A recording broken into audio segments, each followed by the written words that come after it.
दोस्तों, आज की खूबसूरत लव स्टोरी का नाम है लड़के ने दोस्तों के साथ मिलकर किया गलत काम। चलो वीडियो शुरू करते हैं। उससे पहले चैनल को सब्सक्राइब करें ताकि आने वाली हर वीडियो का नोटिफिकेशन मिल जाए। अनन्या एक गरीब लड़की थी। उसके पिता एक कपड़े की दुकान पर काम करता था और माँ दूसरों के घरों में चौका बर्तन किया करती थी। अनन्या अपने माँ बाप की इकलौती लड़की थी। उसके माँ बाप ने उसे बड़े लाड़ प्यार से पाला था। वे चाहते थे कि अनन्या पढ़ लिख कर बड़ी आदमी बने, जिससे उसके सिर से गरीबी का कलंक मिट जाए।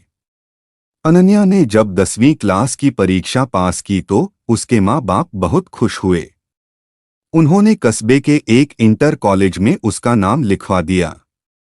इंटर कॉलेज उसके घर से थोड़ी दूरी पर था, इसलिए उसके माँ बाप ने किसी तरह पैसे का जुगाड़ करके उसे एक पुरानी साइकिल भी दिला दी, जिससे अनन्या को स्कूल जाने में परेशानी न हो। अनन्या जब साइकिल पर बैठकर स्कूल जाती थी तो उसे लगता जैसे वह आसमान में उड़ रही हो। यह उसका बहुत पुराना सपना था, जो उसके माँ बाप की वजह से पूरा हुआ था। इसलिए वह रोज समय से स्कूल पहुंच जाती और मन लगाकर पढ़ाई करती थी। लेकिन एक दिन अनन्या की जिंदगी में एक नया मोड़ आया। दोपहर का समय था। स्कूल से छुट्टी होने पर उसने अपनी साइकिल ली और घर की ओर चल पड़ी। लेकिन अभी वह थोड़ी दूर ही पहुंची थी कि पीछे से आती एक बाइक उसके बगल से गुजरी। बाइक को जो लड़का चला रहा था वह लड़की की उम्र जितना ही लग रहा था। लड़के ने थोड़ा आगे जाकर अपनी बाइक रोक दी और अनन्या को रुकने का इशारा किया। अनन्या उस लड़के को अक्सर रास्ते में देखा करती थी। जब भी वह स्कूल से आती और स्कूल में जाती तो वह लड़का सड़क के किनारे खड़ा उसे देखा करता था। शुरू शुरू में उसे देखकर अनन्या को बहुत गुस्सा आता था, लेकिन धीरे धीरे उसको वह लड़का अच्छा लगने लगा था। इस तरह से रास्ते में रोके जाने से अनन्या घबरा सी गई। पहले उसका मन हुआ कि वह अपनी साइकिल आगे बढ़ा ले, लेकिन फिर न जाने क्या सोचकर उसने अपनी साइकिल में ब्रेक लगा दिया। वह लड़का अनन्या के पास आ गया और धीरे से बोला, मेरा नाम सुमित है। मैं रोज आपको स्कूल जाते हुए देखता हूँ। अगर आप बुरा न माने तो मैं आपसे कुछ कहना चाहता हूँ। अनन्या के मुंह से सिर्फ एक ही शब्द निकला, क्या? सुमित ने अपनी शर्ट की जेब से एक गुलाब की कली निकालकर उसके हाथ में रख दी और उसकी मुट्ठी बंद करते हुए बोला, मैं तुमसे बहुत प्यार करता हूँ।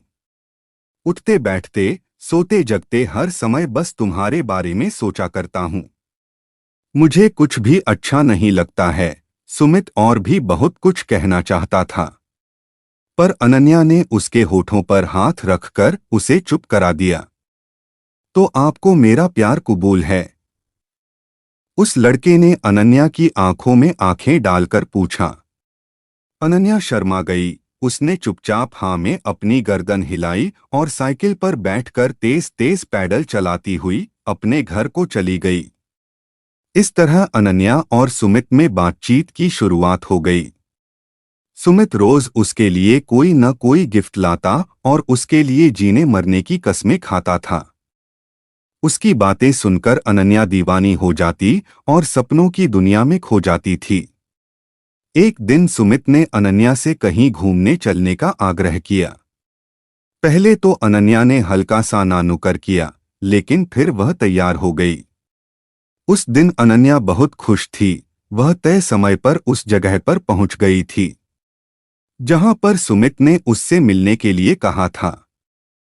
सुमित ने अनन्या की साइकिल को एक दोस्त की दुकान पर खड़ी कर दी और अनन्या को बाइक पर बैठाकर चल पड़ा। सुमित अनन्या को लेकर नदी के पास पहुंचा। वहां पर उसने अपनी बाइक खड़ी कर दी और दोनों लोग घास पर बैठकर बातें करने लगे। सुमित ने अनन्या से एक दो बातें की, फिर वह उसके करीब आ गया और उसके चेहरे से खेलने लगा। धीरे धीरे अनन्या पर एक नशा सा छाता चला गया। शायद वह सुमित के मन की बात समझ नहीं पाई थी, इसलिए उसने अपने आप को सुमित के हवाले कर दिया। दोनों लोग एक दूसरे के प्यार में खो गए और दो जिस्म एक जान हो गए। अभी वे दोनों लोग ठीक से नॉर्मल भी न हो पाए थे कि तभी न जाने कहां से वहां पर 3 लड़के आ गए। उन्हें देखकर अनन्या हक्की बक्की रह गई और जल्दी जल्दी अपने कपड़े सही करने लगी। यह देखकर एक लड़के ने उसका हाथ पकड़ लिया और अपने पास घसीटता हुआ बोला, इतनी भी क्या जल्दी है रानी, हम भी तो तुम्हारे दीवाने हैं, थोड़ा हमारा भी तो मनोरंजन कर दो। अनन्या ने गुस्से वाली दृष्टि से सुमित की ओर देखा, पर वह अनन्या की मदद करने के बजाय हंस रहा था। यह देखकर अनन्या अंदर से बिल्कुल टूट चुकी थी। यह सब सुमित की एक सोची समझी चाल थी। अनन्या आगे कुछ सोच ही नहीं पाई, क्योंकि वे तीनों लड़के उसके ऊपर भूखे भेड़िए की तरह टूट पड़े थे। अनन्या मदद के लिए चिल्लाती रही और वे उसे नोचते रहे। कुछ ही पलों में अनन्या की सहन शक्ति ने जवाब दे दिया और वह बेहोश हो गई। लगभग 1 घंटे के बाद अनन्या को होश आया। वे तीनों लड़के और सुमित वहां से जा चुके थे। दर्द की वजह से उसके शरीर की प्रत्येक नस फट रही थी। उसकी आंखों के आगे अंधेरा छाया हुआ था। उसके सारे सपने ध्वस्त हो चुके थे। उसे अपना जीवन समाप्त होता हुआ नजर आ रहा था। अनन्या सोचती रही कि क्यों मैंने सुमित की बातों पर विश्वास किया, क्यों मैं उसके साथ बस्ती से इतनी दूर यहाँ पर आई। अब मैं क्या मुंह लेकर अपने घर जाऊंगी, अपने माँ बाप को क्या बताऊंगी। मेरा ये हाल देखकर वे तो जीते जी मर जाएंगे। अनन्या के शरीर में बिल्कुल भी शक्ति नहीं बची थी।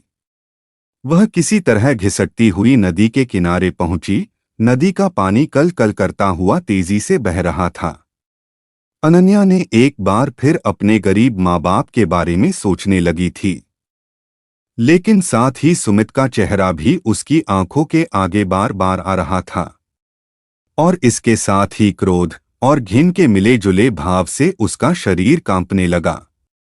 अनन्या ने अपने दांतों को किटकिटाया, अपने शरीर की बची खुची ताकत इकट्ठा की और धीरे से खड़ी हो गई थी। उसने अपनी आंखें बंद कर लीं, हाथों को जोड़कर मन ही मन अपने माता पिता से माफी मांगी और फिर नदी में छलांग लगा दी। अगले ही पल अनन्या नदी में डूबने लगी। लेकिन अब न तो वह किसी को अपनी जान बचाने के लिए पुकार रही थी और न ही बचने के लिए संघर्ष कर रही थी। उसका मन अब भी अपने बेवफा प्रेमी के बारे में सोच रहा था। वह सोच रही थी कि क्यों मैंने उसकी बातों पर इतना विश्वास कर लिया, क्यों मैंने उससे अंधा प्यार किया, क्यों मैं उसकी नीयत को समझ नहीं पाई थी। अगर मैं उससे दूर रहती तो आज मैं अपने माँ बाप के साथ होती। फिर वह नदी की गहराई में डूबती चली गई। दोस्तों, किसी से प्यार करना, किसी पर एतबार करना बुरा नहीं है, लेकिन अपने भीतर जज्बातों को पहचानने की क्षमता भी रखिए। किसी की बातों पर एतबार करने से पहले उसे एक बार जरूर परखिए। किसी को अपना तन मन सौंपने से पहले उसके परिणामों के बारे में भी जरूर सोचिए, नहीं तो आप भी अनन्या की तरह धोखा खा सकते हो। आप भी उसकी तरह ठगे जा सकते हो। आपको यह कहानी कैसी लगी हमें जरूर बताएं और इस वीडियो को शेयर करके अपने दोस्तों तक भी पहुंचाएं।